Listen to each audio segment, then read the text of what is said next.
Okay, here with us is now Don Daglow, a very experienced man from the gaming industry. What would you say, is there a recurrent theme of the games industry, a trend that comes over and over again, or does something like that not exist in the games industry? I think absolutely we have patterns in the games industry that recur in different forms. You'll see things such as having times when consoles are fighting for the market and none of them succeed in gaining a really dominant share. That's what we have right now, where the Wii, the 360, and the PS3, what that does is it creates more of a confused marketplace. It's harder to know if you have a big budget game, it's harder to know what system to put it on or how you're going to make your money back. In times when we had only one big machine, for example, in the heyday of the PlayStation 1 and the PlayStation 2, their strength was so great that you could project higher sales just on that one machine, and you could more safely do big games. Those themes come and go through history. From 1980 to 83, we ended up with 3 game systems. And when we went from 2 systems to 3 systems, the market collapsed. Okay. So these patterns do recur. Okay, all right. Very interesting.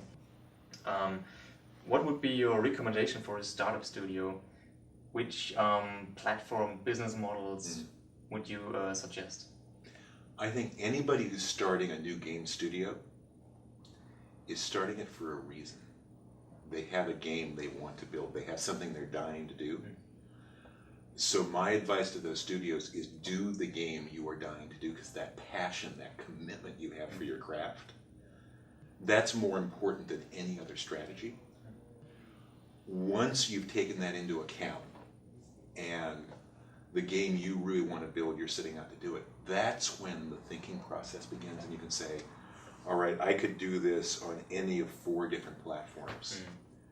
Which platform is hot right now? Which platform might be hot next year?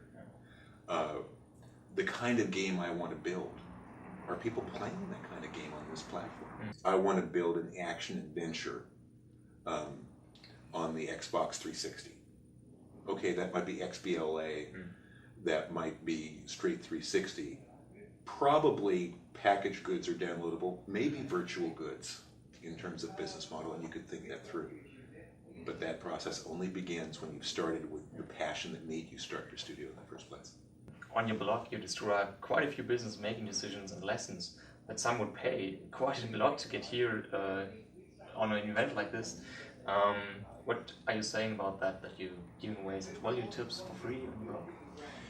You know, I think that, I don't know who said, there was a great quote somewhere, and it was something like, one way to force yourself to keep learning is to give away that which you have already learned.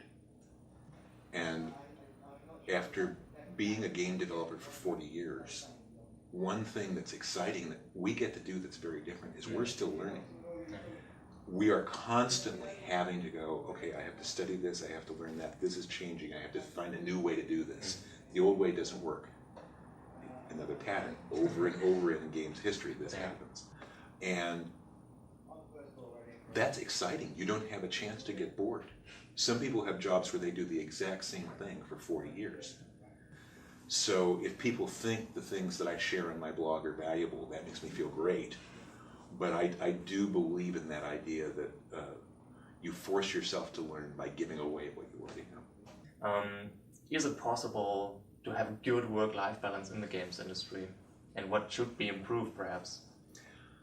I think that work-life balance it's a tough topic.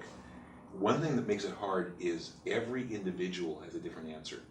I think a few years ago, especially in the United States, a few production teams got incredibly carried away and started really putting in some very bad practices for a while.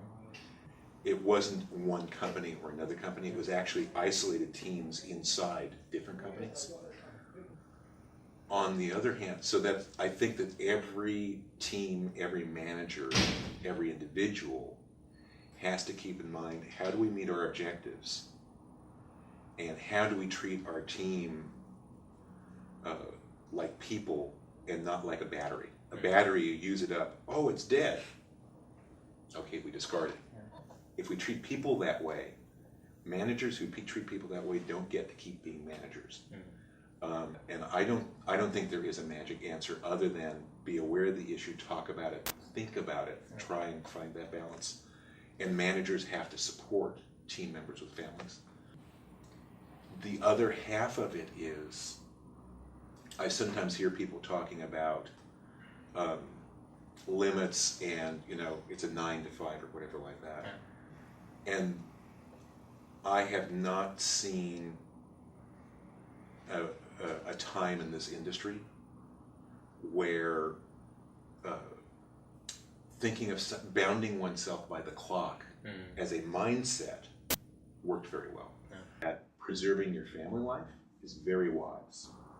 But I think about saying, oh, I have to be thinking about this project for 7 more minutes, and then I stop thinking about the project. I think good people, when they're driving home, they're thinking about the project. They get up in the shower the next morning and washing themselves off, they're thinking about the project. So I think that as you're trying to get that balance, passion and commitment to doing something great still has to be driving the team, as opposed to, oh, I'm being paid to think about this for 7 months. Okay, so there's one last question I want to ask you. It's a question we asked everybody we had here. It's a more personal question. If the gods of gaming granted you the wish to create the one game you've always dreamed of, no matter what technology needed, no matter how big the budget would be, what would that game look like? Well, I'm actually working on parts of it right now, so we'll see if we ever get to bring it to life. But I think